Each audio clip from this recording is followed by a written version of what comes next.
All right, well, thanks for joining me, everyone. You guys just talked for an hour about digital transformation, financial well-being for all.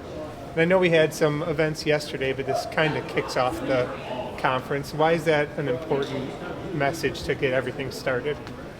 Well, I think that one of the things that we talked about, especially when you think about financial health, it is important that you're looking at it from a health aspect. Sure. And I spoke a little bit in terms of, what's the number one cause of health problems? It's stress. And what's the number one cause of stress? It's money. So when we are talking about financial health, it actually has an effect on people's physical health and their well-being. So it is an important thing to look at. And credit unions are in the perfect position to be able to coach people along the way, help them reach the goals that they want to set out. But if you don't approach it from a health standpoint and you approach it from a products and services standpoint, you're doing a huge disservice, not only for your current members, but for the community and future members. Yeah. And that's an amen, sister. I didn't even talk about this on the panel, but the foundation has done work on this. We did a white paper in 2018. We did a side effects project, which draws this link between health and wealth. There's this great quote from a community health survey that was done in Rochester, New York, where a guy was asked, what can our community health system do better for you? He said, if you want to lower my blood pressure, help me pay my electricity bill. So it's just more proof that there's this link between finances and health and back and forth. And so starting this conversation with marketers and business development people around financial well-being is critical as you think about how you serve members. It's kind of the way to go. Well, that's the punchline there, because we know the importance of the financial health. We know it, but the way you guys packaged it on stage, the way you talked about it, in terms of member need, in terms of people, that I think that's what's going to cause the perception change around the marketing and business development team, that we can actually get some action. Well, and I think the exclamation point on all this is that the data shows that most people are unhealthy. Sure. The most recent survey from the Financial Health Network suggests that 70% of folks are financially unhealthy. And for the first time that organization has been doing their survey, the percentage actually went up. So we're headed in the wrong direction, and a lot of people that are in this situation, credit unions are perfectly positioned to help. And you think about the why. Why are they unhealthy? Well, who taught them? Where are they going to learn it? Their parents? Well, who taught their parents? So those that are healthy probably had parents and grandparents that knew how to handle money and knew how to do things. Most people don't. And life circumstances. For sure. I think I'm okay, and then something happens, and all of a sudden I'm not okay. Yeah, and they're not prepared.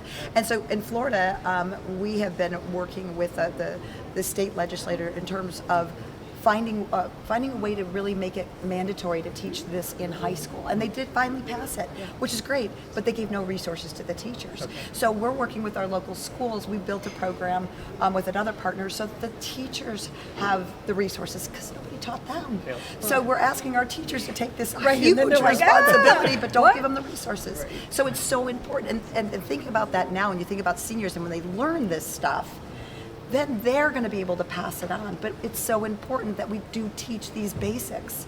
And without it, this is what we end up with, is an unhealthy financial society. Sure. And the thing about all this, too, is we hear all about changing technology and consumers, but all of this is kind of eternal, right? It's the same problems are going to be lasting in the future. And today, it's not a flash in the pan. Gigi talked about it for over 100 years. We've got the same problems. The technology changes, but the people haven't. Yeah. Right.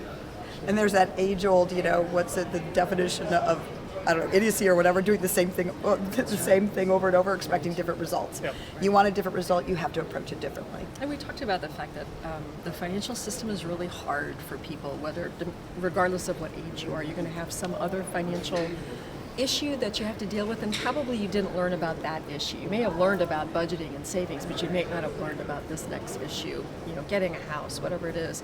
And so how do credit unions really serve as that trusted financial partner to walk with members along the way to pair the education with the right products and services and coaching that's needed to climb that mountain? And then, Mike, I know you've talked about this a lot, but obviously a lot ties into the bank collapses right now. How does financial well-being for all tie into that story? Well, I think people are not really clear on the details of what's happening, and that level of uncertainty makes them extremely apprehensive about the way forward and whether they can trust institutions and so forth. So, as I was telling the group, I think one of our superpowers as credit unions is that we actually have conversations with people. Those conversations lead to trust, and as I noted in our conversation, credit union members are 1.5 times more likely than non-members to say they trust their credit unions.